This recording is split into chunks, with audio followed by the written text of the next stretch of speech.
year is 1988, and an arcade machine named Voltron sends a woman to therapy. The movie? Big.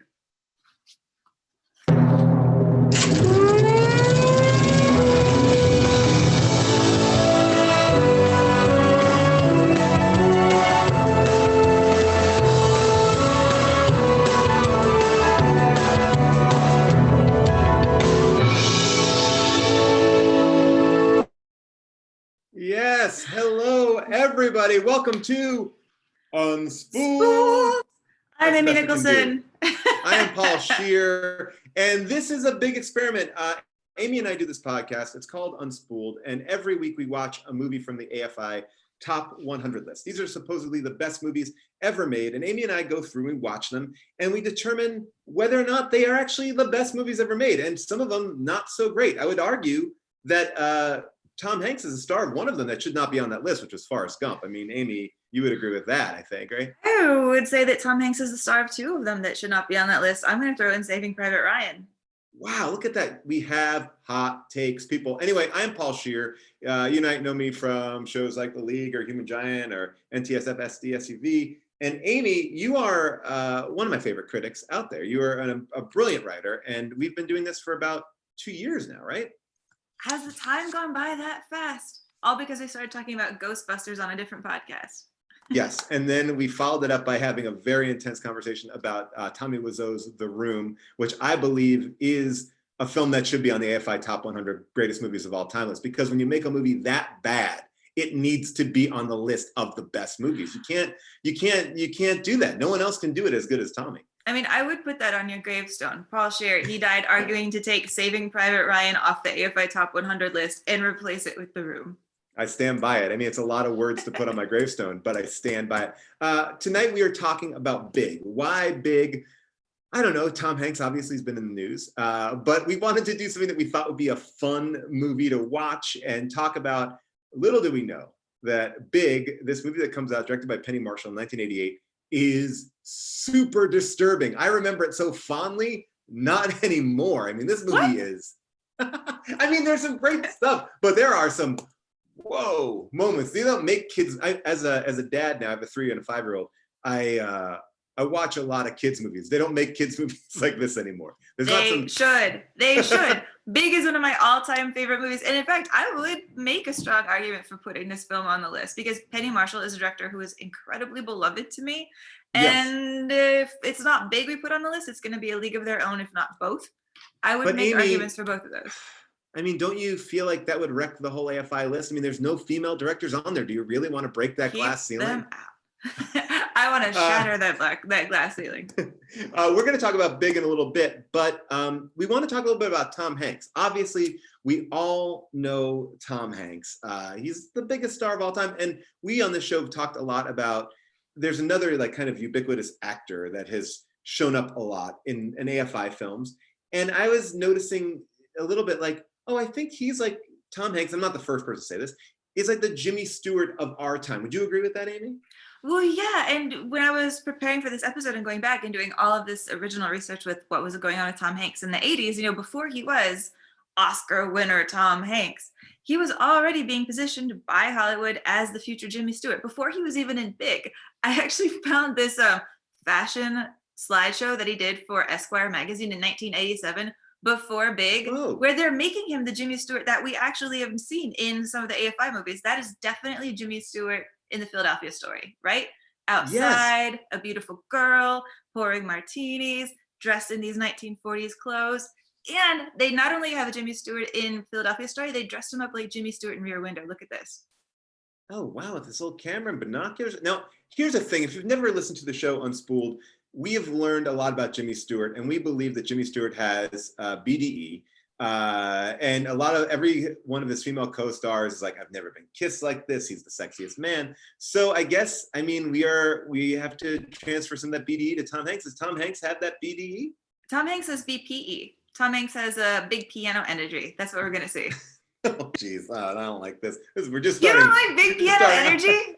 Come on, big piano energy. I love it. But here's the thing. Amy and I were talking a lot about how We all know Tom Hanks, the Academy Award winning Tom Hanks. He is hilarious. He's a great dramatic actor, a fantastic producer, but we wanted to kind of show you some Tom Hanks that you don't know. This is kind of like behind the closed door of Tom Hanks. And Tom Hanks is in that energy, or not in the energy, in that era where you could kind of launch a movie career by being a guest star in some popular TV shows. So I pulled some clips and Amy pulled some clips, and we want to kind of show you a walk down Tom Hanks lane of things that you may never have seen Tom Hanks do. And I want to show you the first time I ever met Tom Hanks, which was on Family Ties, which was a multicam sitcom starring Michael J. Fox, if you don't know it. And Tom Hanks played Michael J. Fox's uncle, Uncle Ned. And Uncle Ned is an alcoholic. And that's what we find out in this episode. He's like reoccurs in the first and second season a bunch. But this is the scene that is forever burnt into my memory. There's a certain baking product used. And whenever I use this baking product, I think of Tom Hanks. And I hope now this is burned into your brain too. So take a look at Tom Hanks as Uncle Ned on Family Ties.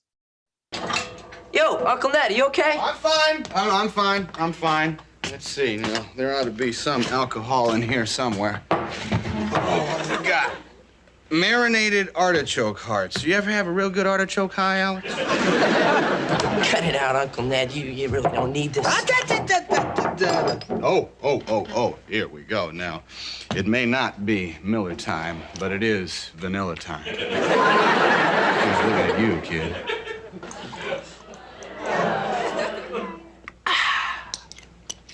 Now, remember, don't drive and bake. Tom Hanks, the alcoholic who gets drunk from drinking vanilla extract. As a kid, I was like, there's so much liquor in vanilla extract. Oh my God, I can't believe it. But he was such a drunk that he needed to drink vanilla extract. Is that a thing that you can do? I've lived a long life now. I can honestly say I've never seen anyone jonesing for a drink, considering drinking artichoke hearts or pounding vanilla extract. You'd vomit. We have time on our hands. I think we could come up with a vanilla extract artichoke heart cocktail. We have nothing else to do right now. Let's get it done. Okay, well, I pulled a clip from Tom Hanks's very, very, very first movie. The very first time that Tom Hanks was ever seen on the big screen, it was in a movie that was a slasher knockoff trying to capitalize on that Halloween money. It's called He Knows You Are Alone. This is from 1988.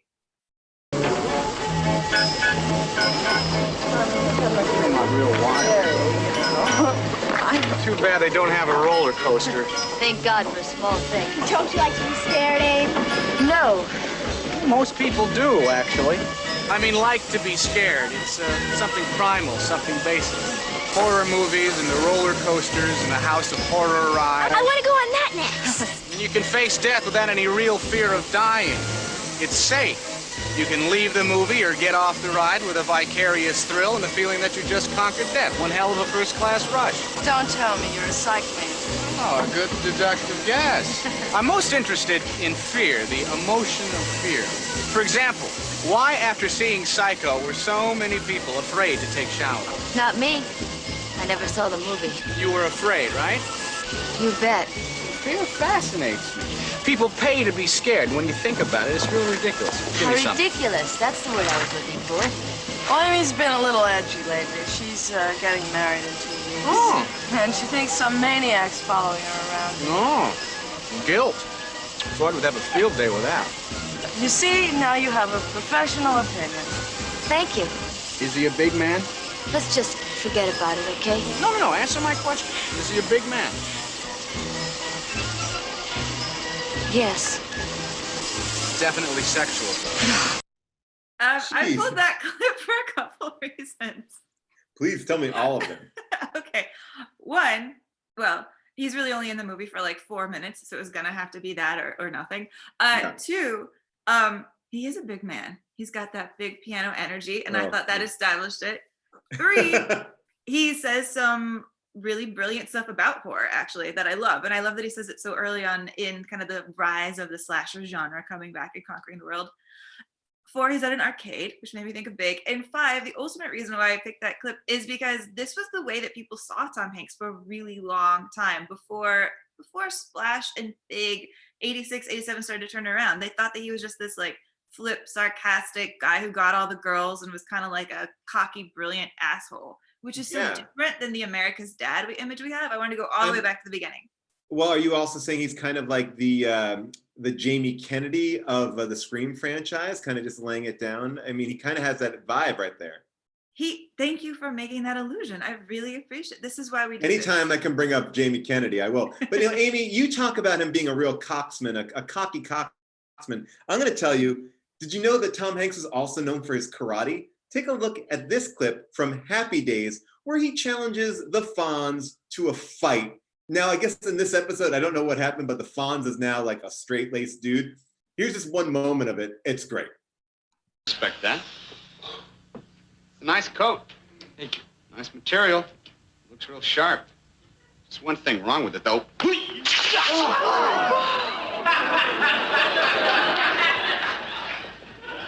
You might want to keep these in case you ever want to wipe your nose on your sleeve. Oh, all right, that's enough. Now, why didn't you just knock it off, you scum bucket? She called him a scum bucket? On Happy Days, not so happy anymore. No, this is I mean, I thought that was such a crazy thing. Like, he was on the biggest sitcoms playing the most insane roles. I still have one in my sleeve waiting to show you, but these two are like, he's very versatile. I mean, I would argue he's doing more character acting than he does in his films in a way. Like, we've already seen him do 3 very distinct types. Okay, we're about to see a radically different performance. You're about to see an early sad Hanks. This is from the movie Mazes and Monsters, which was the murder psychodrama about a kid who plays way too much Dungeons and Dragons and starts to live in his own fantasy world. Are you ready for this? Oh yeah, I'm very excited. Robbie! Robbie! Robbie! Robbie! Pardue! What are you doing? Going to join the Great Hall. You can't. It's a trap. I have spells. I'm going to fly. You don't have enough points. I am the maze controller. Maze control? Yes. And I have absolute authority in this game. Game? Game. Game.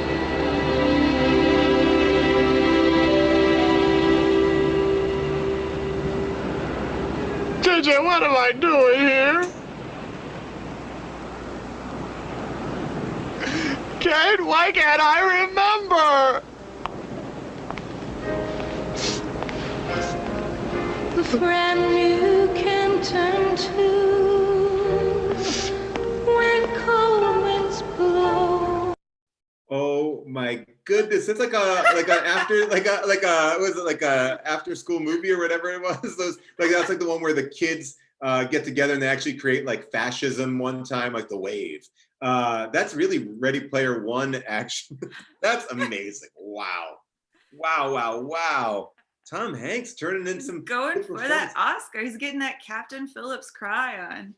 By the way, I want to talk about something that people are talking about in the chat room already. People wanted me to mention that Henry Winkler and Tom Hanks do have a real life beef. That is a scene we showed a little bit earlier of Tom Hanks as the karate guy. It wasn't because of that Happy Days thing. You know about this at all? No.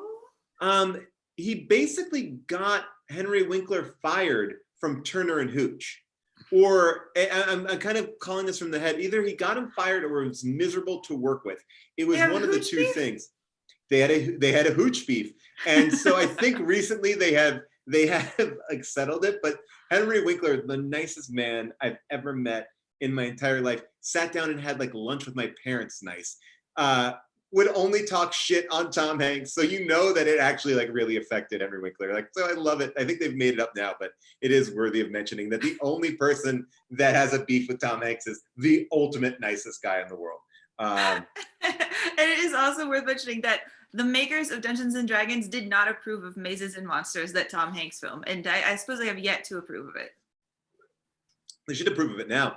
Amy, I'm gonna end on one clip that I thought was amazing. Again, this is a kind of an older clip, 80s. There's a show called Taxi. It took place in a taxi dispatch place. Tony Danza was on it. Danny DeVito was on it. A bunch of great people. Christopher Lloyd played this character called Reverend Jim. Now, Reverend Jim was a total stoner, like just fried, freaked out, insane, like he was like the craziest character of all time. There's a flashback episode, and I'm only going to show you one part of it because it's very long. But basically, Tom Hanks is the reason that Christopher Lloyd gets addicted to drugs. He becomes Reverend Jim, but here he's like in Harvard as like a very smart guy. So Tom Hanks is the guy who it starts off with Tom Hanks smoking or eating like a weed brownie, and this is just a section because it was the funniest section. But take a look at this moment here of Tom Hanks. Party for to protest, but to learn. Who is going to be the leaders of tomorrow?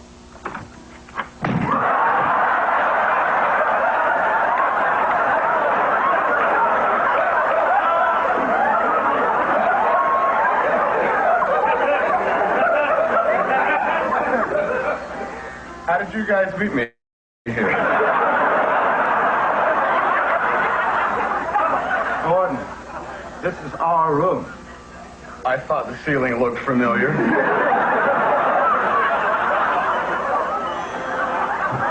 Really good band. So that's a little bit of Tom Hanks being a bad influence. And this is the guy who gets Reverend Jim to become a full-on. I guess it means he's stoned all the time, but he is the bad influence. So there you go. Well, I guess that makes it clear that Tom Hanks was at a point where he needed to figure out how to grow up, man. Right? He's got to get it together. By the way, Amy, I know this is the first time we're doing this live show. We normally do it at the Alamo Draft House, and people are already saying that we've created a shirt, which is a crying Tom Hanks. People want a crying Tom Hanks shirt. I feel like we got to make that, and maybe we make that for charity. You buy it, we'll give money to a good organization. You actually were talking about an organization we want to give a little bit of money to, right? I was, yeah. They just started an indie theater organization to help all the little indie art house theaters around. They just launched today, so I don't actually have the name right in front of me, but they're going to try to launch like a fundraiser to help 150 indie movie theaters at least. I love help them stay open, which matters a lot to me. That crying Tom Hanks looks so much like that one. Oh, I never watched that show, and now I'm going to get in trouble. Dawson's Creek, right? Oh my gosh, the best. Right? That yes, yeah, you're right. They have a similar cry face. Yeah, cry face. Yeah. I want to remind everybody who's watching along on YouTube, please get in the comment section. We want to talk to you about your favorite Tom Hanks movie. But before we get into that, we do have a guest on the line. This guy feels that there's one Tom Hanks movie that does not get enough play, and he's mad about it. He wants to come on here and be like, why are we doing Big? Because the real Tom Hanks movie, the Tom Hanks movie that we should be talking about, is not being discussed at all. Can you please welcome, you might know him, he's a writer, he's a director, he was on the Kevin and Bean Morning Show, he also is the co-creator of Drop the Mic. Please welcome Jensen Karp to the show. Jensen, welcome. This will be a little bit of a delay, but that's okay. He'll be on in a second. All right, as we are waiting for Jensen to pop on, I want to see what you guys are thinking is your favorite Tom Hanks movie, because we know that Jensen feels that there's one Tom Hanks movie that we should be doing, but what do you all feel is Tom Hanks' favorite movie? We're going into the comments right now and seeing what you guys are saying. Looking at the comments, it seems like there is a very big heart-strong pull for Splash. There is so much Splash love in the universe, which would make sense. I mean, isn't it true that Splash, because Daryl Hannah's character named herself Madison, that is why we have an unlimited amount of Madisons alive in the world today? Really? Yeah, that Madison is like naming your kid Bella. It's like the Bella of the 80s. I thought it would be like the Daenerys. Is there a lot of Daenerys, little baby Daenerys running around right now? Daenerys Targaryen. I think they're still crawling. You know what people really love, and I feel it's a movie that doesn't get that much play that much, is That Thing You Do. I feel like that movie kind of flopped when it came out, but it's been a movie that so many people have come back to and really have like been like, no, we got that one wrong.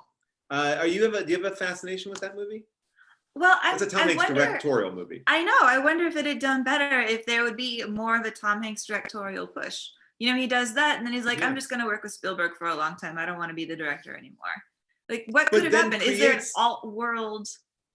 Yeah, is there an alt-world, like, Tom Hanks the director? Would he have ever moved into that place? Well, while we were talking about Tom Hanks, the director, there is a great podcast right now called Dead Eyes. And it is about a guy, an actor, who was fired by Tom Hanks on Band of Brothers in an episode that Tom Hanks directed. He never really knows why, but he heard that Tom Hanks thought that he had dead eyes.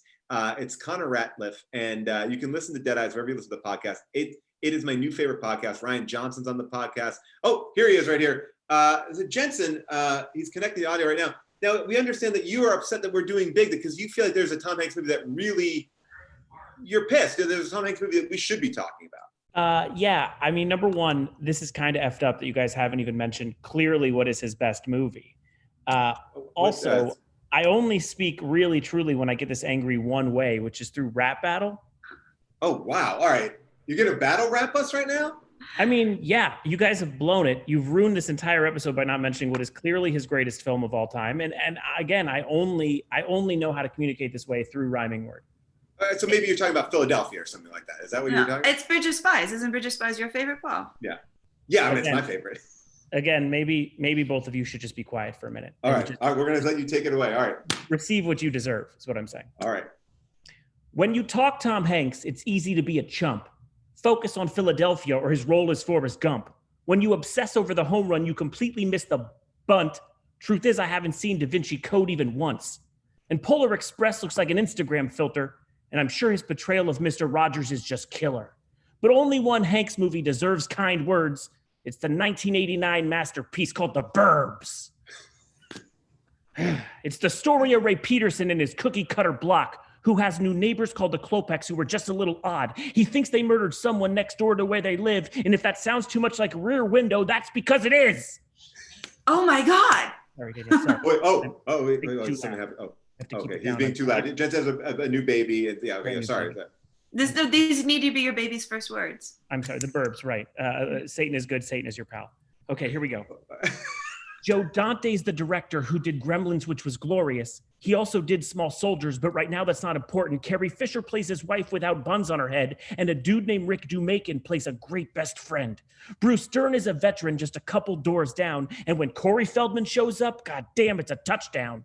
Henry Gibson is the doctor, the Klopek patriarch. Brother Theodore is Reuben, and he knocks it out the park. And Courtney Gaines performs a role you just can't ignore. It's his best since he was Malachi in Children of the Corn. And one time, my father sold a car to the girl who played Corey Feldman's girlfriend, and that shit rocked my world. It's the best comedy in which Tom Hanks starred. I even have a scene of it tattooed on my arm. Whoa! All I have to say on Unspooled to film nerds is the only Hanks I recognize is the one in The Burbs and Chet Hanks. Oh my God, that was amazing. If we could have a virtual applause. Again, holy shit. You would literally have a Burbs tattoo. I knew when we were doing this that we needed to talk.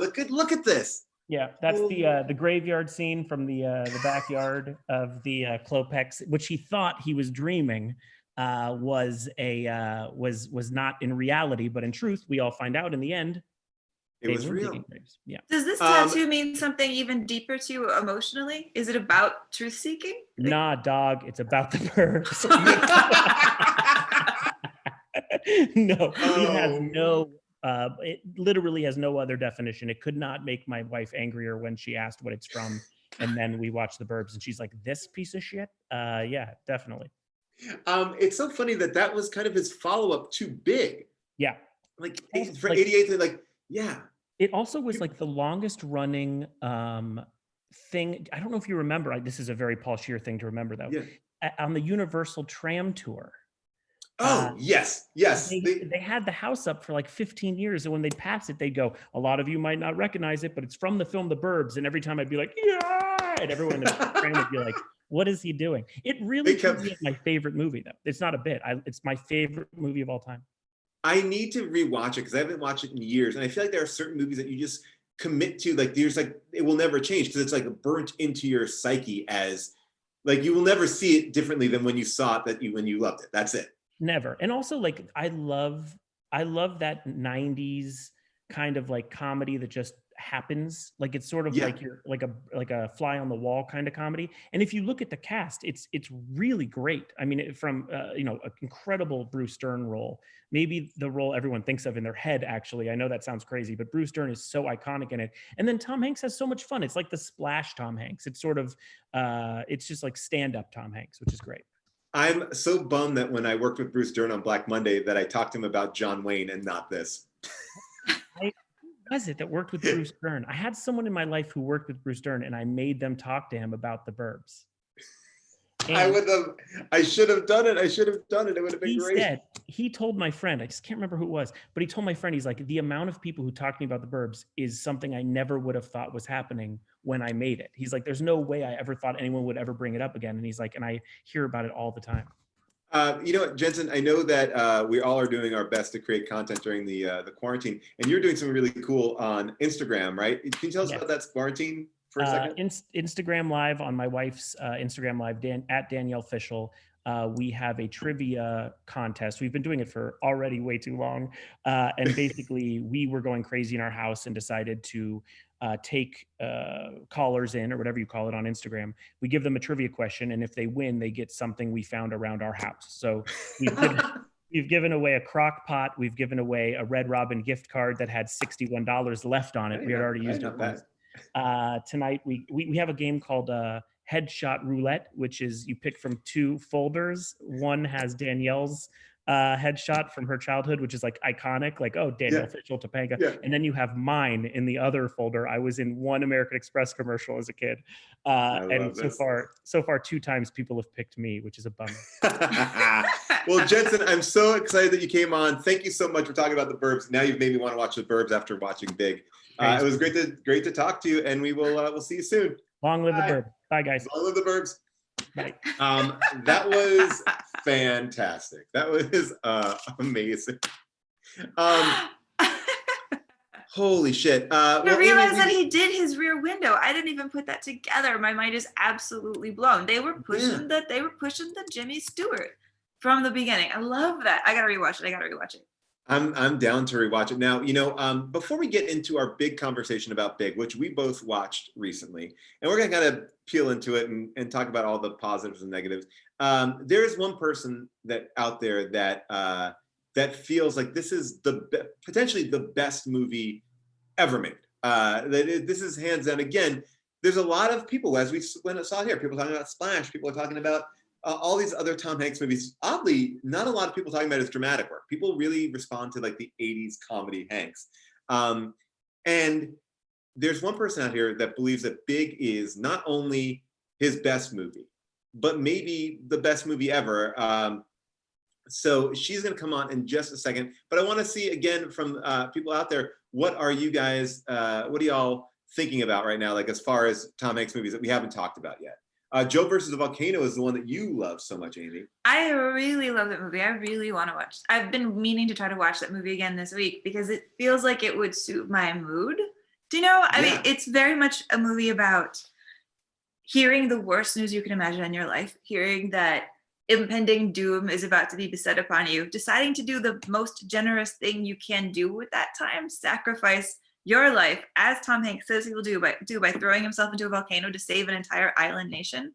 And this idea of doing a film that's about trying to do the best with the situation that you're given, it's nihilistic, and also it sounds beautiful right now, and it's the mood I'm ready for. Oh, and here, you know what, I want to talk about that in 1 second, because we have our guest here, Lauren Lapkus. Welcome. Lauren. Hi. How are you? We are so excited to have you. Obviously, people know you from shows like Orange is the New Black. You also have this great new podcast called Newcomers, where you guys are watching Star Wars, which is an amazing podcast. Thank you. I love Wild Horses, and of course, Freedom. But you love Big. Big is your favorite movie, is that right? It's my favorite movie of all time. Tell us like when you found it, because I feel like you're younger than me, and this movie is like an encapsulation of my childhood. So you came to it later, right? So yeah. I guess I first heard it when I first saw it when I was probably like 5 or 6, I feel like. I just think it's the most fun movie ever. If I could be in a movie, it would be that role. Like, it's just Tom Hanks. You would be Josh Baskin. Yes, I would be grown-up Josh Baskin. That would be the best role in the world. Would it be creepier if it was a girl, like instead of a boy? Like I mean, because do we give it a little bit more of like a leniency because it's like a boy and like it seems a little less like? I mean, it's already a bordering. You mean like creepy. if a girl grew up and like romanced Tom Hanks? So like if Lauren could play the girl and then Lauren could grow up and look like Lauren but be romancing Tom Hanks but really be 5-year-old Lauren? Oh, I kind of love that premise. I love it too. But yeah, I kind of do think it is weirder if it's a girl. Like, the thing about the way this movie works, I feel like it took people like till now to start saying that it's a little weird that he kisses has sex with Elizabeth Perkins or whatever. Like, when I was growing up, no one ever questioned that part. But I do want. No. Have you watched Blank Check recently? Yes, Blank Check, written by this guy who wrote. If you're in the Hollywood circles, or not even the Hollywood circles, there's a screenwriting book called like Save the Cat. And the idea of Save the Cat is like on the first, page. Your first 5 pages, your character has to do something like saving a cat from a tree to show that they're a good person. And then you can do whatever else you want. This guy came up with this theory and he wrote this movie Blank Check, which is a bonkers, like kind of a batshit movie. Well, my favorite thing about it is that the kid kisses, like the grown woman who's like a bad person. I can't remember what her role is, but she kisses the kid at the end. And I was like, someone posted it recently and I remember watching it when I was growing up and just being like, cool, he kissed her. And like now it's like, what the fuck why is he kissing her? Or why is she kissing him? This is like so weird. We just did Holy Matrimony on How Did This Get Made? And Holy Matrimony is a young Haley Joel Osment and Patricia Arquette, and he's an Amish boy. She moves there. They have to get married because like through some weird 80s movie, or that's 90s even, 90s movie convention, he gets married. So they have like a kissing scene. He's like, you're my wife, I love you. But he's like he's like 8 and she's like 30. And he like, I have to watch that now. Oh, Holy Matrimony, directed by Leonard Nimoy, Spock from Star Trek. Directed by Spock? Is this like Spock's attempt to understand what love and marriage is? I'm trying to understand why you would dedicate months of your life to making this movie. Did he direct 3 Men and a Baby too? He did indeed. I just learned that. What was that detour? Oh, sorry, it was Joseph Gordon-Levitt, not Haley Joel Osment. Sorry, my mistake. Oh, okay. JGL, still interested. sorry. Yeah, I mean it's still pretty good. Leonard Nimoy was like a really good director, or not a good. I mean, he was popular. He directed Star Trek, and I once was going to put him on my a show, like a prank show I had, and his agent was like, "You can only have him on the show if you somehow can highlight his erotic photography." And we couldn't find a way to. You couldn't find a way. I could find a way. I'll figure it out. Wait, so you got to look at Leonard Nimoy's erotic photography? I'd love to hear about it. Who are the It was sort of like this person was obsessed with, it was like a positive prank show. We were trying to make their day. It was called Make My Day. And we were going to bring Leonard into her world. And she loves Star Trek. And so like the thought was we could bring her into an erotic photo gallery, but then that just seemed super creepy. Like it was like also like a network show. Like we didn't want to creep her out. And like have him approach her like, hello, do you like my I took these photos. That's creepy. Lauren, it's like, so a lot of people out here have been telling us like what they love, like whether it's Sleepless in Seattle or You Got Mail. A lot of people think that he is a monster in You Got Mail. But are you willing to? Yeah.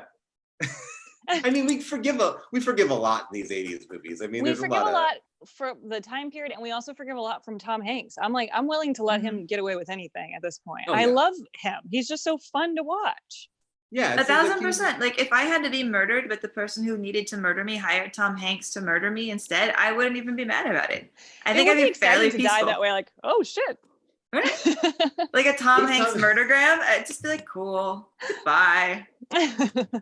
Tom Hanks out there murdering people, but no one ever suspects him. Would you be going on? Would you be fine to say like if Saving Private Ryan or Big? You would pick Big over Saving Private Ryan. Oh yeah, Big all the way. Big is the fun movie. He gets to play with toys. He's a great character. The character is so likable and amazing. Here's my question about Big, and I want to hear what you have to say about this.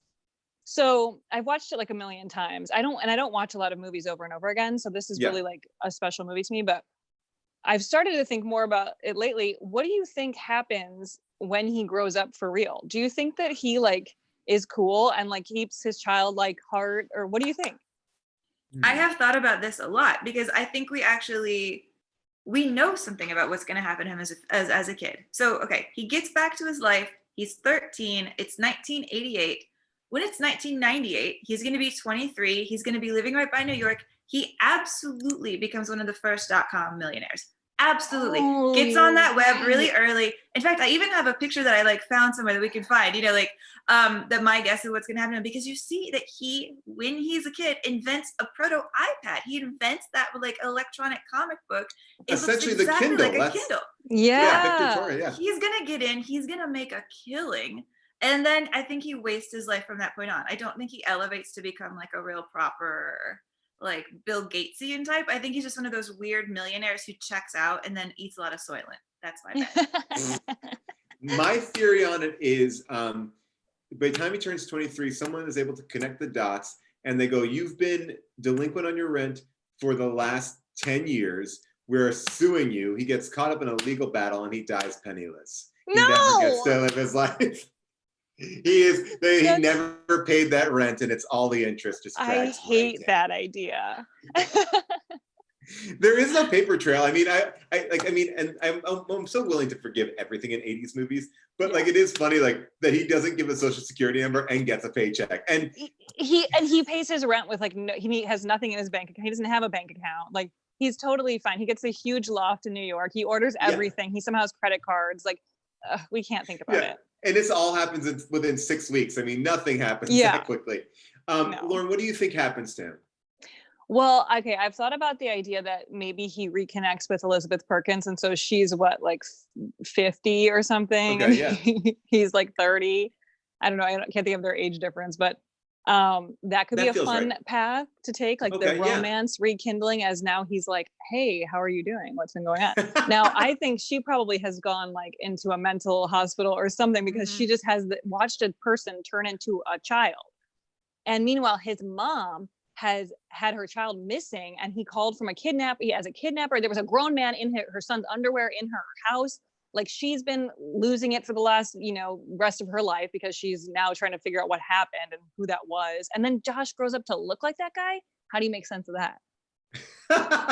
All right, well, let me tell you, did you know that there was an alternate end that they actually shot for the film? No. So yes. So the idea was that when he went to Zoltar and he made his wish, he wished for her to go young as well. So there is a deleted scene where Elizabeth Perkins walks into his class as a young girl. This is amazing. Is that a lie? But where are her parents? Where are her parents? We can't wonder about that.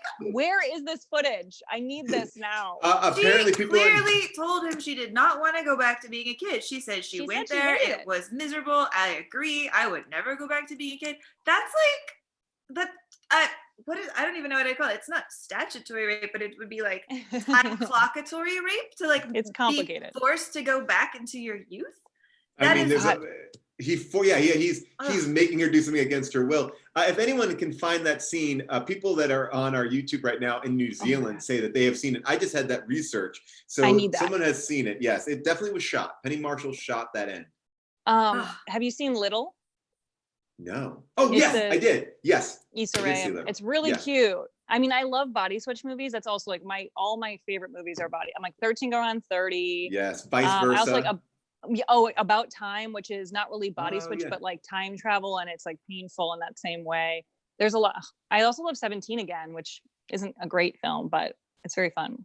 And there's also 18 Again with George Burns. I don't know that one. Oh yeah, it's a George Burns one where a guy becomes super old and a kid, and then there's another movie that I loved growing up was like Father Like Son, and that was Dudley Moore and Kirk Cameron, where they switched I haven't bodies. seen that.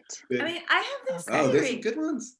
I have time. What do you think about the fact that this huge chunk of movies mostly came about in the 80s? Because I have a theory, which is that baby boomers are now in charge of Hollywood in the 80s, and they're making these films over and over again about how they're all children inside, or how they could be children again if they just want to. Like, this is our early sign that baby boomers are never going to let it die. That baby boomers are going to be like, we're kids, we're the young kids, we're the cool kids forever. Yes. And they told us. And when we were little, we were like, yeah, every adult's cool. Every adult's a kid on the inside. And we just bought it. Oh, I like it. Yeah, because they That's kind a of good are, theory. they're fed up with themselves in the 80s. Well, Lauren, it's been so great to talk to you about Big. Thank you for coming on and Thanks for kind of having me on. showing us the thing. And listen to Newcomers with you and Nicole Byer talking about Star Wars, watching it for the first time. It's so fantastic. It's so great. Thank and you. freedom It's very and, fun. everything else. Thank you so much, Lauren. We'll see you Thanks, later. bye. Bye. All right, Amy, we've done a lot of talking. We've already kind of started talking about Big. Should we get into... Let's really get into it. Let's really get into it. I'm ready. Okay, great. Well, we start off every episode of Unspooled by giving you some of the details of the year, and I'll start that way right now. The year is 1988. George W. Bush defeats the Democratic candidate Michael Dukakis in the U.S. presidential election. Ollie North is indicted by a grand jury on charges of conspiracy to defraud the U.S. government for his involvement in the Iran-Contra affair. Prozac leads the market for antidepressants, and crack addiction reaches an all-time high. People magazine's sexiest man alive is John F. Kennedy. And on TV, premiering this year are The Wonder Years, Roseanne, Kids in the Hall, and Murphy Brown. The popular movies are Rain Man, Who Framed Roger Rabbit, a movie that you believe belongs on the AFI list, Twins, Die Hard, Beetlejuice, Coming to America, and today's film, Big. It's not on the AFI Top 100 list. But this is a crazy great year. 86, 88 are huge movie years. And this is like, I mean, that's amazing. Let's take a little watch of a scene from Big. Harvey Boys is at the Chattanooga Choo-Choo.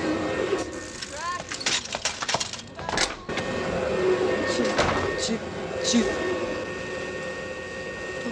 Please, don't, please. I'm sorry.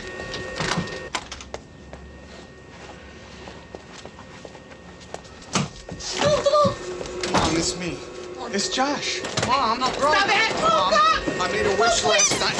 I turned into a grown-up, Mom.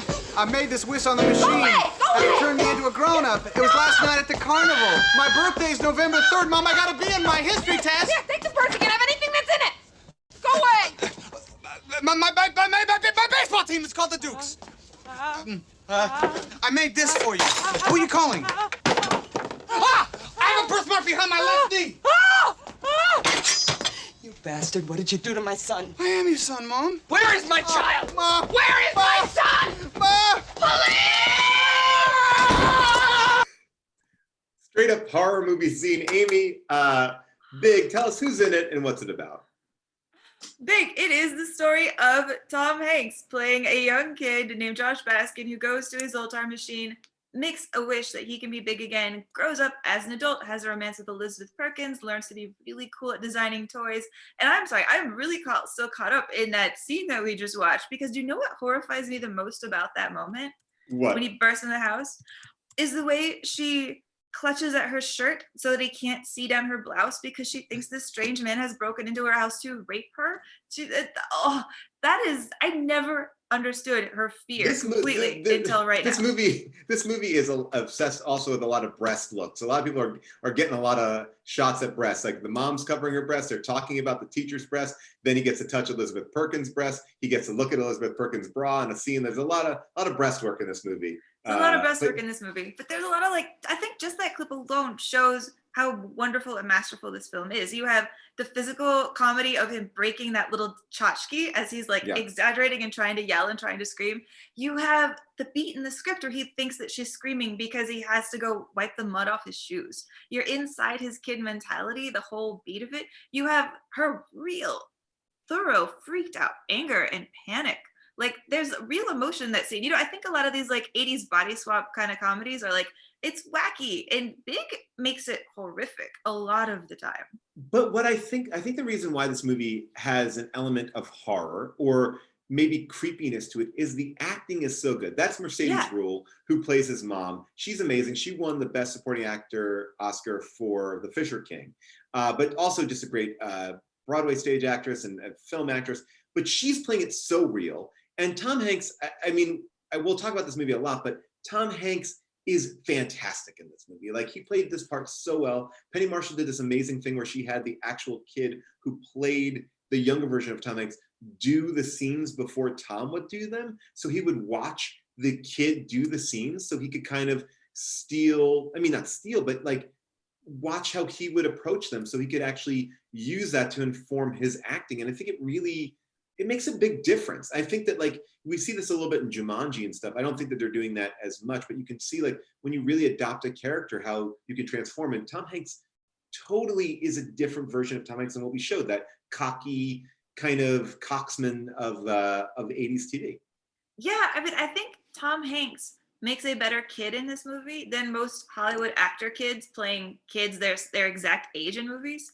Do you know what I mean? Because a lot of kid actors get the kid kind of sucked out of them and they play tiny adults. And I usually go insane in a lot of kid movies because the kids are either way too smart for their own good or way too emotionally sensitive and empathetic about how the world works. And kids often seem incredibly phony to be in films. And to have Tom Hanks come in with just that pure mix of like fears and hopes and excitement and terror, all of the kind of unattractive emotions that you might even think a young boy's trying to hide, he also plays them. He plays a boy who is willing to cry, a 13-year-old who can cry, which he just absolutely nails. Just like his character in Monsters and Mazes, Amy. Just like that sweet, sweet cry. I know, I did pull up actually, because like right after he freaks out his mom, he goes and freaks out his friend, and I pulled up a still of his friend's traumatic cry face because it's also good. Look at that. Look at the that is a fearful kid. They're good acting here. I also think, Penny Marshall does a really good job of I think capturing these really nice small moments. And the moment that really gets me, and it makes me so sad, and I remember it so viscerally, like this movie I haven't seen in, I don't know, 3 decades, I feel like, but I remember so many of these scenes. And when he is left alone in that hotel in New York, when his friend like drops him off there, and he's just alone, and the hotel is disgusting, and he's got to make his bed, and he's never really been by himself before, and he's hearing the sounds of gunshots out the window and stuff. But it's such a sad moment. You see him like really just fall apart and cry. And I don't know, I really like love that this movie takes time for that. And I think the whole, like the first act and most of the second act are really like great about embracing that, like these real moments. Well, yeah, I mean, the New York that he shows up in, he basically shows up in the same New York as Midnight Cowboy, right? He's like, I'm young Joe Buck walking into the city, getting a bad hotel with a TV that's chained to the wall and hearing gunshots and being really freaked out and having a rich older woman like me. Amazing. But I was thinking that in that scene, it kind of got me thinking about how part of the gift of Tom Hanks's body language, I think as an actor just in general, is the way that he sits down. And so I pulled together a couple of freeze frames of him sitting down in this movie because he sits in a way that you get why he got an Oscar nomination. Here's the first one.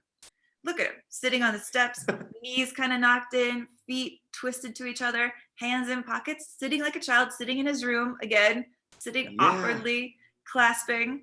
I like this one. He's sitting on his knees in an office chair. Wow. 1000% absolutely relate to that. Here he is sitting nervously again, scared on a bench, which made me realize why this man was cast in Forrest Gump. Because look at this. Oh, look at that. He's Great just bench Forrest work. Gumping. It's the same bench sit, same knees, same feet. Yeah. He brought his big feet into the Gump world. It's a big sitter. He's a big boy.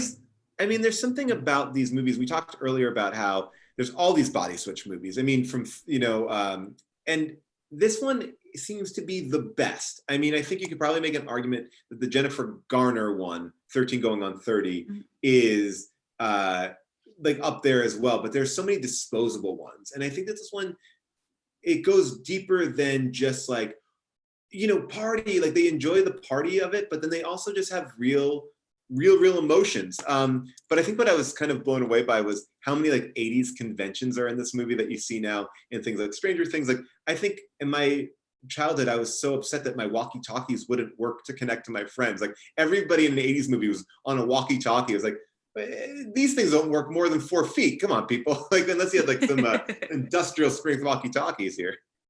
Well, yeah, and as a person who's spending her quarantine playing an old 8-bit Nintendo emulator that I got, I was really taken with the video game that he plays, the kind of type in, like, choose your own adventure. And I have a theory about it. Because the movie opens with, its very first shot is of the wizard, right? And I Yeah. do tend to believe that your first shot of the movie says something incredibly important about, what your theme is. Like, you're trying to pay attention, you're trying to like get eyeballs on the most important thing. So I want to look at this first shot of the game, this wizard that he has in the video game, because I want to ask you this, like, Melt Wizard, his first action. Do you think that this video game is kind of connected in some sort of astral plane to the Zoltar machine, where Zoltar, a wizard trapped in a box, kind of like this wizard is trapped in a box, it feels under attack, that either he somehow angered a mystical god? Are you saying, Amy, that video games are poisoning our youth, that they're activating some sort of witchcraft? If you play video games, you are upsetting the psychic balance of the spiritual world? Is that what your hypothesis is? Yes. I I, like it. Tipper Nicholson, am saying this. And also, I'm realizing that people in the chat group really want to see my cat, and he's right here. Yes. Hold on. I would love to see this cat. Oh, not as giant as I thought. The cat has always been. Oh, yeah, it's pretty big. It is pretty big. Yeah. Wow. Yeah, I can make him bigger. Wolfkin, say hello. His tail is shaved, but I got clippers so I can make him pretty again. I love it. But it's interesting you talk about this idea of the wizard being the first thing. I want to talk to you about, I don't want to get ahead of myself, but I do find this movie kind of falls apart for me in the later part of the film. I just think it kind of doesn't know what it's doing at the end. I feel like as much as the beginning, I think kind of feels perfect. But like when he does go back to that wizard scene, when he's an adult, like you're expecting him to learn something. Like he goes back and he's like, oh, use the thermal detonator. It's like, the fuck, what does that mean? Like, what did you learn? Is that what you learned? Like, it's like, that should be like a moment, like he learned something, like he problem solved, but it just seems like he's playing the game. Yeah, because if it was Matthew Broderick, he'd be like, oh, the only way to win is to not play. He doesn't learn that. He's just like, oh, I have a weapon that I didn't know that I had, or I wasn't even thinking of. I got a weapon. Like, is a thermal detonator, because he learns he has a weapon. Oh. His cock? Mm-hmm. By the way, there's a Tabby in the group who says, I always confuse the video game in this movie with the video game in Princess Bride. And I want to tell Tabby right now, there's no video game in Princess Bride. It's a book. There's no video game except for the very beginning. And it doesn't even count. It's a nothing. It's a nothing moment. It's baseball. It's a baseball video game, Tabby. I just watched Princess Bride the other day with my kids. Wow. But talking about Tom Hanks's performance, though, I want to play this a scene that I think illustrates something that I love about the way he does this movie, which I want to play the scene where he goes to the big fancy party and he's wearing the white tuxedo and he goes to the buffet. He snacks on the buffet. Because watching this movie and this week, I realized the secret to what he does in this film is that he acts like he's doing everything that an adult would take for granted for the first time. And everything is new to him. And he walks through the movie with this just radiating newness. And I think as an adult watching this film, it's this beautiful idea of, remember when this was exciting. Remember when you were excited to go to a fancy party and dress up. And he really channels that to you. As a kid, I think I was clued into the wavelength of, I can't wait to grow up and be this person. Yes. And go to these parties. But now as an adult, I'm able to appreciate even more how the kind of just blank, cute, wide-eyed joy he finds in things. The sense of discovery, I think. That's, to me, is the MVP part of his performance.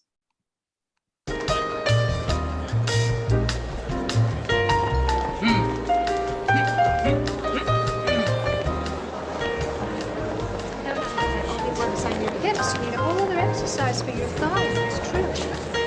Hi.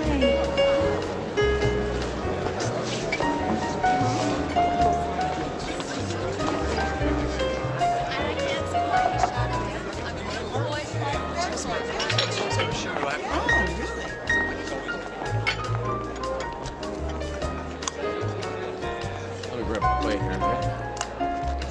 Excuse me. Have this one.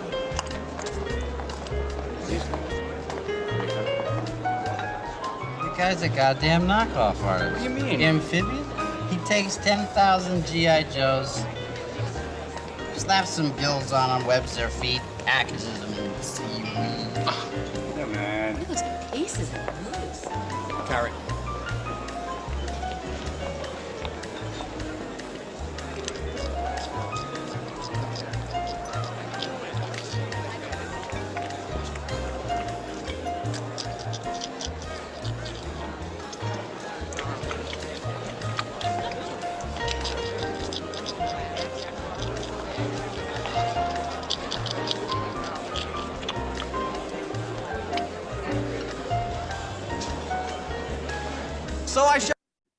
You know, Amy, you talking about this and the sitting and everything really makes me realize how physical of a performance this is. Like there's so much that you're connecting to the kind of unconsciously, because it's not in the dialogue. And in a worse movie, John Lovitz would be way more front and center. I was like, oh yeah, right, he's in that. He has like a small little moment. But I think the thing that I have trouble with here is like watching Elizabeth Perkins watch him going like, yeah, that's the guy I want to be with, the guy who's eating the mini corn like that. I mean, I just don't buy that she's like, ooh, what has he got? Like her character is a little bit messed up, if you ask me. I think her character is a little bit messed up. I mean, the movie basically says, right, that she singles him out because she thinks he's the next up and comer at the office, right? That she kind of has and she has a history of doing this. Right. And it's interesting to me that this movie comes out the same year as Working Girl, you know, 2 movies about like, what does it take to be a girl in an office? Do you have to sleep with people in your office? And both of them are like, kind of. Yeah. Which is, I don't know, the 80s. But yeah, she singles him out because like the stock of her current boyfriend is going down. He got unmanned with his building Lego Transformer robot thing. Yes. And Tom Hanks's stock is going up, and she's going to try to make it work by using her old speeches and tricks that we like, the limousine, right? When they're in the limo together, and she's trying to like start this adult affair with him. And she's just going, you can tell in the scene, she's going to a script of what's worked on like all the other guys in the office that doesn't work on him because he doesn't even know what she's talking about. You know, people are saying in the chat room that the reason why she maybe likes him is because she's drunk. So maybe let's look at it through the lens of that as well. I mean, she has been drinking. She drinks a lot this movie, man. Oh, she's drinking and she's smoking. I love a kids movie where you're seeing people just light cigs. She's a real Judge Janine. All right, yeah, let's watch her in the limo.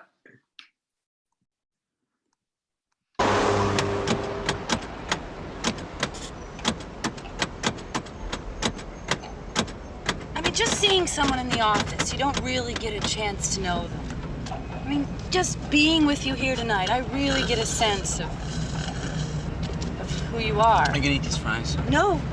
Hey, mister, you want some of these fries? We're not gonna eat them. No, thank you. No. See, it's hard in a business situation. I mean, there's this invisible line, and even if you're attracted to someone, are you gonna call someone before? No.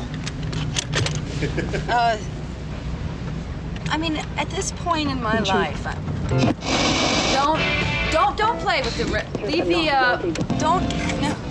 I'm really vulnerable right now. You know, and I mean, I love my job. And eject your seat! I mean, I love that scene. And I was watching, I wrote that down. I was like, I want to play the scene because it's again, just like, you're right. Like, I mean, she's trying so hard to seduce him. He doesn't have any interest in her. And oddly, I guess that's like the dynamic that I guess like he's playing hard to get, even though he's not. But I want to talk to you, and I want to put myself in this situation as well. I'm not just saying because you're a woman. If you were trying to hit on somebody and they were acting like that, I'm thinking like, like there's something wrong here, right? Like, and that's what I think this movie does really well is like everyone does a great job of like yes-anding the moment. Like Robert Loggia's like, you're great, you're a good kid. Like they all justify it and they're good actors, but that's beyond what I can like justify that car scene. If I'm flirting with somebody and I see that. Well, yeah, I mean, that's why I think it's not about the fact that she genuinely likes him at the beginning, you know? Yeah. I don't think she genuinely likes him in that scene. I think she's like, I gotta do this because he's going places, which is really tragic. It's so dark. But so dark. I don't think it's one of those movies where like the girl just loves the dude for absolutely no reason. I think he only later actually grows on her as a person. I think at this point she's just like, I can't believe I have to go here. This is what it takes to be a woman in the 80s in a corporate world. I mean, some people are even saying Kate Littleton is saying because he's just a damn fox. He is a damn fox. She just wants to get that, want to go to that bone zone, want to play with that toy. But you know, I guess like the other thing I think about is, yes, I guess she's trying to seduce him. But I think the thing I miss with her character, and I think that like it's interesting that this character feels a little bit to me and maybe it's a period of the time, when it comes out, it's like she sleeps her way to the top, or she associates herself with people who are going to the top. And at a certain point, I never really see her like really fully embrace like her child side. Like I don't feel like she just kind of like, once they have sex, she just kind of brings them in. She's like, now you're going to be an adult like me. But she doesn't ever like loosen up that much, besides the trampoline scene, which is a second after this. Like, you don't really see that much of her like, oh, now I have a whole new perspective on how I do business. And actually, I don't need to sleep with anybody anymore because I have great ideas. Like, in a weird way, I want that to be her character arc. Like, that he helped her. Because they do that thing. I mean, I want to show a picture of her the very first time we see her in the movie where she looks extra old, because they do that thing where it's like, I'm the uptight woman and my hair is all back, and now that I'm in love, it's loose and it's bouncy. But look at the way she's costumed here, right? She's not just old for the 80s. She's like dressed as if she's Rosalind Russell from the 1940s. She looks right. She's costumed incredibly ancient. And there was this whole fashion thing in the 80s of like 80s by 40s, which is a Google search I look all the time on eBay, because you can find really cool 80s clothes that are made to look like the 40s, the Blade Runner. By the way, that is very much a lot of the wardrobe on Black Monday. We are rocking 1988 right now in the show, and June was in the show last night and was wearing something almost identical to that. Oh, I love that. And you get to eventually put clothes on too, right? I do. Yes. So sometimes, when I'm not like half naked, yes, I get to put some clothes on. But suits aren't as good as that. But there is a thing where I think they've costumed her to kind of be even more timelessly ancient, to look like, I mean, we do know from Josh Baskin's point of view Baskin's Perkins. We know that from his point of view as a kid, even as a kid, he likes older women. So it's not strange for him to like her. I mean, look at the older women. It's sort of like, I think a lot of the times, I guess you're right. Look at his first crush. Look at that. Look how much taller she is than him. She likes men who can drive. He digs older women. He's into MILFs very young. Okay. All right. You know what? You just actually opened my eyes. By the way, speaking of MILFs, this movie is PG, not a 13 in here, straight up PG, and they get a fuck out. Like, I mean, there is there's some stuff going on in this movie that is surprising for a PG. I remember like when I saw Indiana Jones and the Temple of Doom, that was PG-13. They ripped somebody's heart out. But this movie, there's a lot more questions here. But I guess I didn't ask them when I was a kid, because this movie is like, I've never seen a movie that home run hits or line drives a ball right to me. This is my life. I grew up in New York, outside of New York City. I went to FAO Schwartz. Every one of these toys from Photon, this is like my life. I'm really? There. I'm like, oh, like without a doubt, like this is my toy world. Everything is right about this movie for me. Like every poster on the wall, the 10-10 wins, I'm there. And so, but like, I guess I never asked these questions, but when I watch it now, I'm like, okay, all right. I wouldn't show this to my 5-year-old. So you're saying that Josh Baskin grew up to be you? Yeah. That's amazing. Congrats to him. No. Yeah. Well, okay. But I mean, I want to talk a little bit about what Penny Marshall brings to this, because I think it kind of ties everything we're talking about together. Because if this movie was done in that classic 80s style of like, we were talking about this with MASH, like, oh, it's a chick with boobs and gazonga, and here we go. Yeah. I don't think it would have this lasting power. I don't think it would have this sweetness. Yes. But I want to talk specifically about the sex scene between him and Elizabeth Perkins and the way that Penny Marshall films it. Because I think Penny Marshall really identifies with the Elizabeth Perkins character, to be honest. Like what it's like to be, a woman making your own in the city and to be dating guys who are really immature, and what is your best option here? And the way that she shoots their sex scene, it's not through his point of view, like us as the camera looking at her boobs and being like, wow, it's my first boobs. Right. It's through us looking at both of them in remove. And it's as much interested in her reaction as his. And I think it's beautifully done. Let's watch a little bit of that.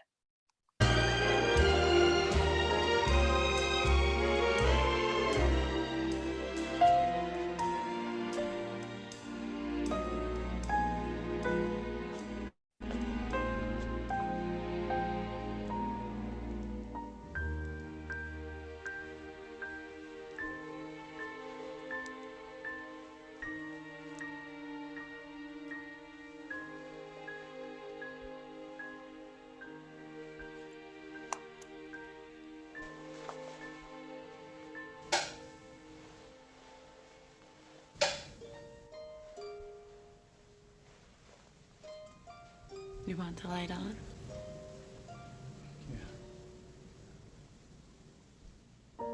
I mean, how sweet is that? They make it I love about the wonder, you know, and not about the boobs. Yeah, I know. I love this scene, and this is why, like, my biggest problem with the movie, and I talked about this a little bit earlier, is from this moment on, because then he has sex with her, and I believe that scene is beautifully done, and I think this movie across the board is just really well done. But writing wise, he comes out of it and he's a different person. Like, sex has changed him. Like, sex has made him an adult. He drinks coffee now. He doesn't have time for his friends. He loses his innocence. And it's like, oh, what is this movie saying? That, like, sex is like the moment where you cease to be a child. And that, like, really bummed me out, because it's like, oh, he lost something because he had an emotional connection with somebody. That message seemed fucked up to me. That is interesting. And it is kind of an either or. Like, he either has to be with her and have her be his best friend, or he can be with his original best friend, that redheaded kid who's like in every single 80s movie on the planet. Because he has, it's not so much about like him learning to share his life and be open, because he has that best friendship that I think is so awesomely shot here. Like, their vibe, their hangout, the way they're just, it's such a team.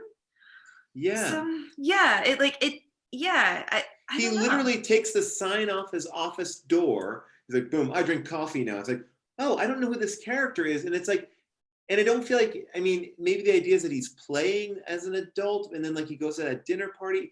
It just seems like he becomes her. And I don't know if we go back to what we were saying with Lauren, like the idea that this is like the 80s, people in the 80s going like, well, that's what happens. You change.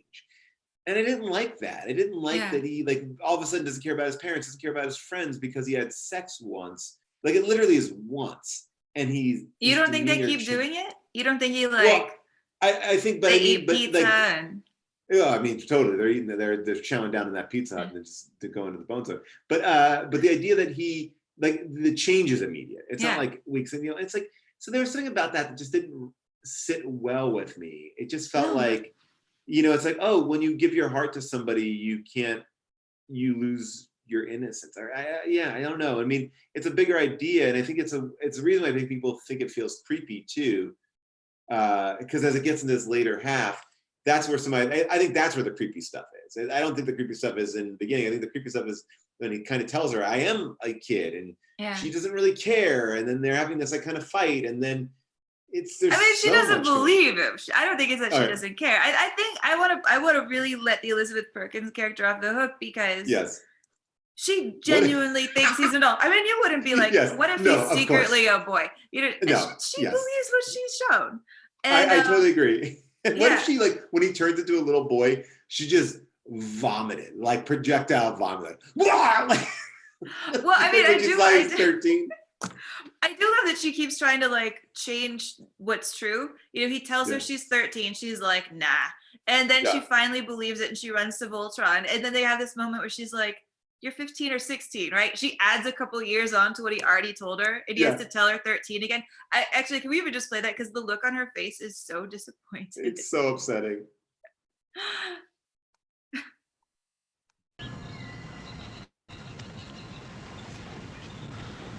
God. You got your wish. I tried to tell you. I didn't listen. I guess I didn't trying to hear tell you you last or, night. or want to, or how would I have, even if I did listen, about how would I this. know? Why I've would been I know that? Look, I've been thinking about it, and there's a million reasons for me to go home, but there's only one reason for me to stay. What reason is that? Well, you. Oh, come on.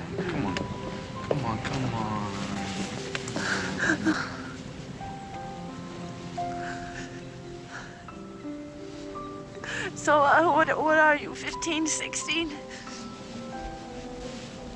Well, I'm 13. Oh.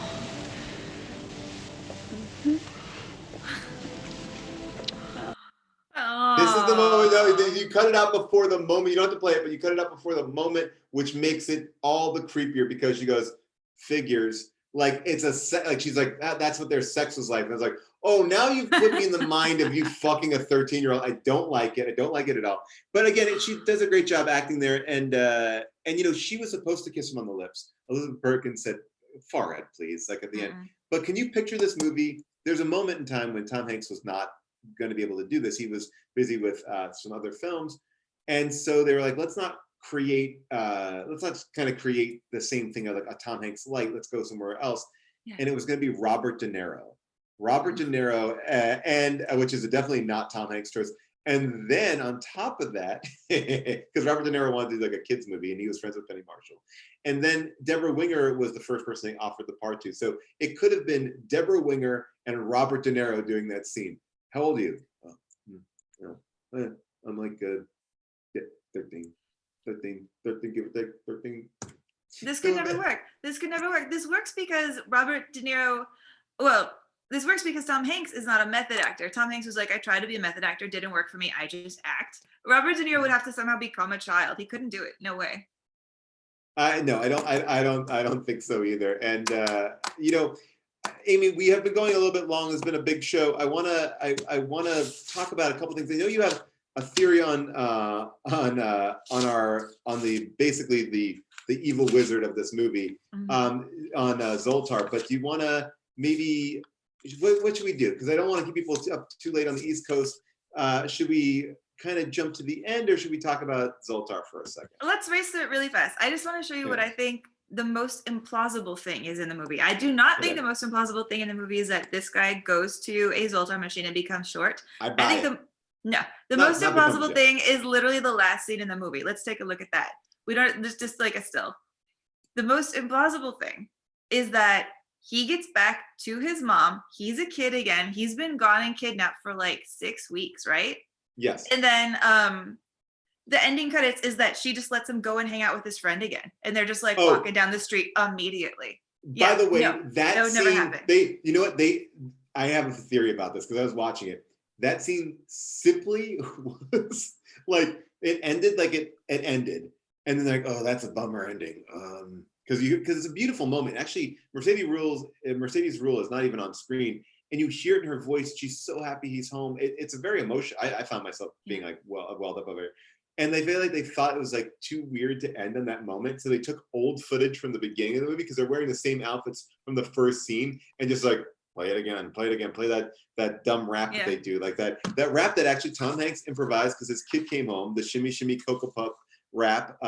It was, he basically came up with it. It was something his son had learned at summer camp. And so he made it up. So that is a Tom Hanks original. We've already heard 2 raps here. But yeah, I mean, I feel like I watched it last night. He's never getting that out of the house again. Never. And by the way, I love that did he keep on calling his mom or did he go radio silent after he was in that relationship? Because someone is pointing out like the reason why maybe it's changed is because you get lost in your first relationship, it changes you. Mm-hmm. But I feel like I would have liked to have seen her lead that change a little bit. Like, you know, I would have liked her to say like when they're at a dinner or breakfast, like, you know, he was like, I want orange juice. And she's like, coffee. And he's like, oh, coffee. I would have liked to see him follow her lead more than just actively do it. And I think that's what I was reacting to. It seemed like he was making all these choices. You know, I don't know. I think that's totally fair. I think that's totally fair. So do you want to talk a little bit about Zoltar history just really fast? Yes. Because let's do it. Thanks to this movie, you know, Zoltar was back on the hit list of things that were cool. But fortune teller machines actually were, they go back to 1904. They've recently found the very first ever fortune teller machine that they have that's still intact, that speaks to you, that actually speaks to you and says your fortune through like one of those crazy tubes you see there. They found it in Montana at a rural like restaurant bar that's just been operating there since 1904. And David Copperfield has been trying to buy it for years. He's offered them $2 million and they say no. Wow. So there have been this history of like Zoltar machines showing up, and most of them do fall into the quote unquote gypsy type. But there's a weird subcult of very popular ones that are all based on having a grandma in a box. So I pulled some of the creepy grandma Zoltars that used to exist. And they tend to say, like, what does grandma say? What does grandma say? What does grandma say? Whoa, and again, I love grandma this. in a box. Now, I want a grandma in a box. Well, you can't have one, but you can have a That's proper a shirt. Zoltar. Okay. Oh, wow. They are for sale. They are $8,999. Not bad. Not bad. And when I went Reasonable. further looking around this website, it explained the plot of Big, as though a robot was trying to explain what Big is about. Please read some of this. Oh my gosh. Grown-ups do not have the same motivations as he does. The pursuit becomes of the Zoltar machine, an attempt to put life back the way that it was. Oh man, I love this. Zoltar wrote it. Zoltar wrote it. And then FAO Schwartz was sort of like, this is our movie. We got to get into the act. What if we sold a cheaper Zoltar? So they made a tiny Zoltar that is $39.95. It's incredibly reasonable. It's small. I did not write that text box. They really do think the Zoltar should be telling the other girl that she has amazing eyes. It does not have good reviews. I will not read this entire review of an angry person who bought the knockoff FAO Schwartz Zoltar, but some of the lines say that he does a Pazuzu imitation, that he cranks his head around. He says he feels bad for the child labor that he assumes was forced to churn this out.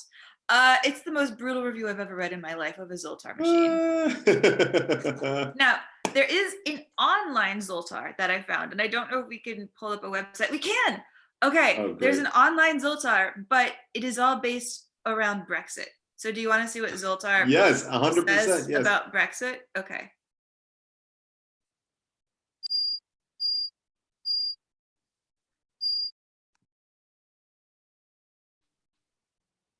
Yes, Zoltar, do you have something for us about Brexit? He says, if we stay in Europe, okay, the Germans will take our condiment umbrellas. I don't know what that means. I mean, Zoltar is he's inscrutable.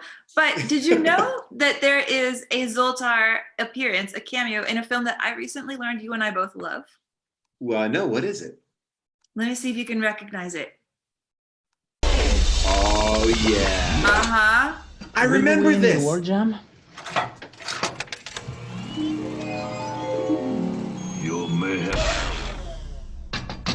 Hey, yo, Zoltar. Hey, machine. Yo, give me my money back, man.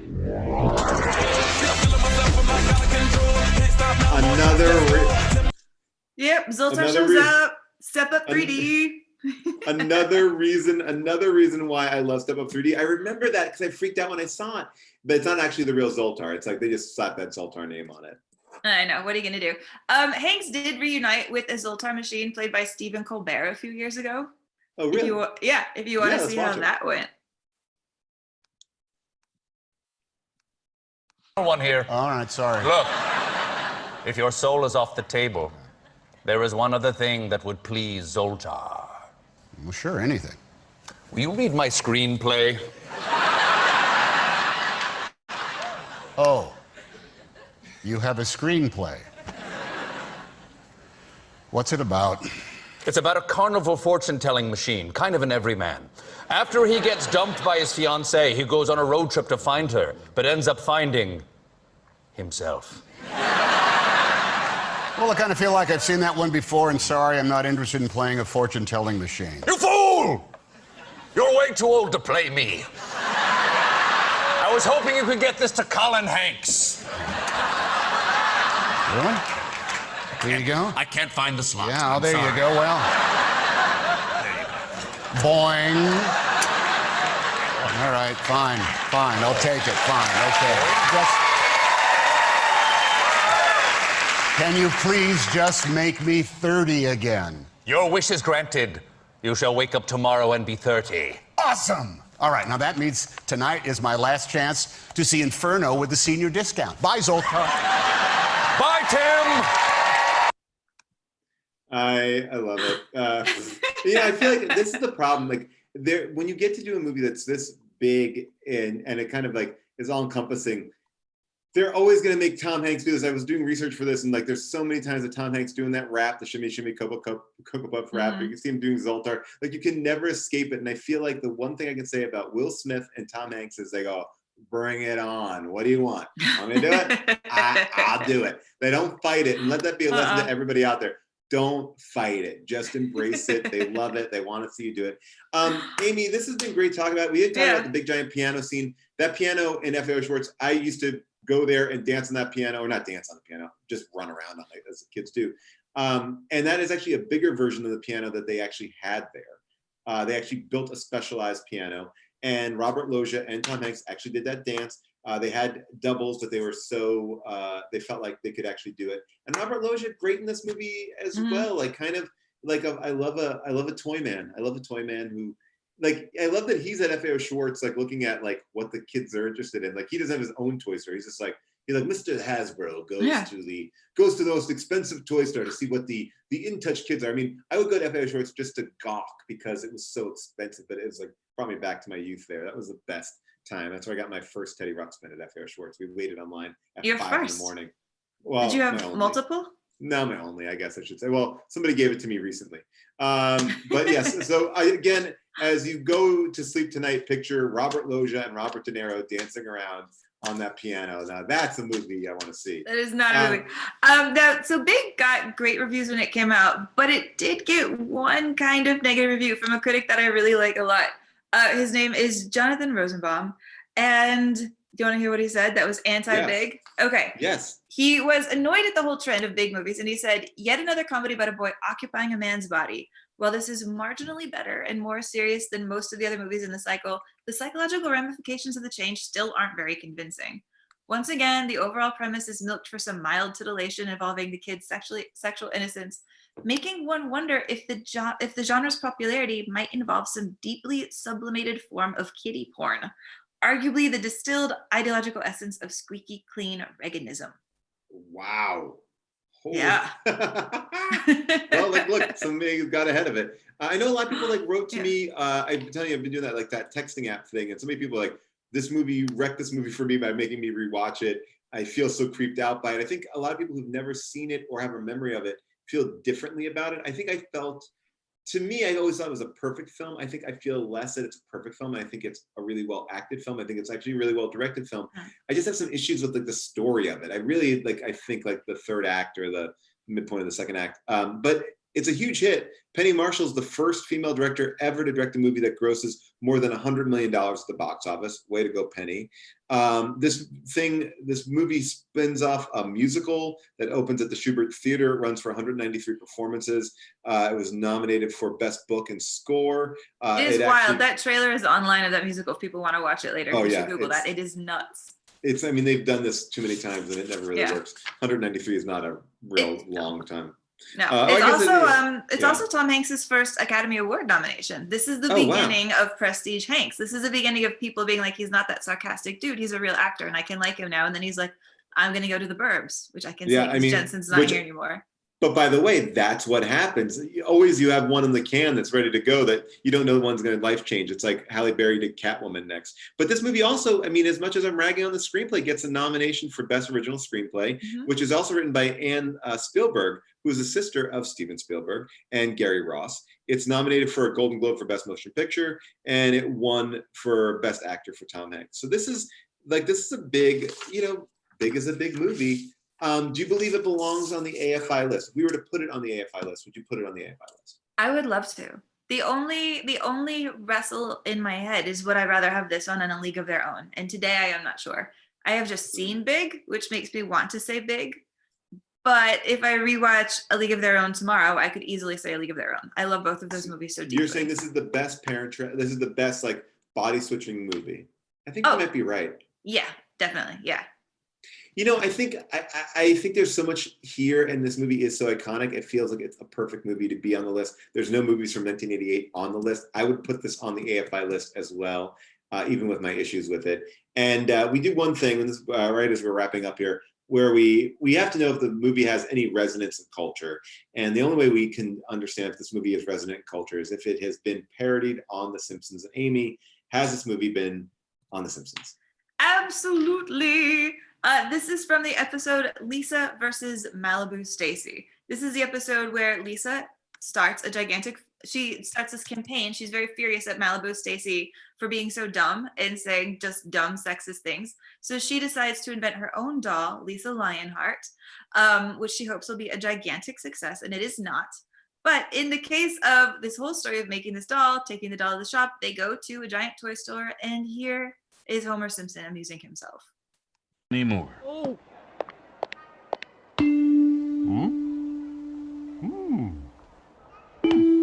1, 2, 3 o'clock, 4 o'clock, rock. 5, 6, 7 o'clock, 8 o'clock, rock. Rock, rock, rock, rock, rock, rock, rock, rock, rock, rock, rock, rock, rock. We're gonna rock on the back, around the clock tonight. Thank you. Thank you very much. Oh my God, that's amazing. I love it.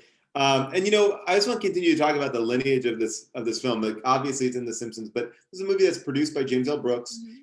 It also is a movie that I feel like created one of our great directors. The cinematographer is Barry Sonnenfeld, who shot all the early Coen Brothers movies, and he directed Men in Black. And there's a Men in Black connection here. The first time they go back to his apartment, the sample song for the Men in Black song is playing in the background, which of course is, and I didn't know this until I Googled it, but I'll read it.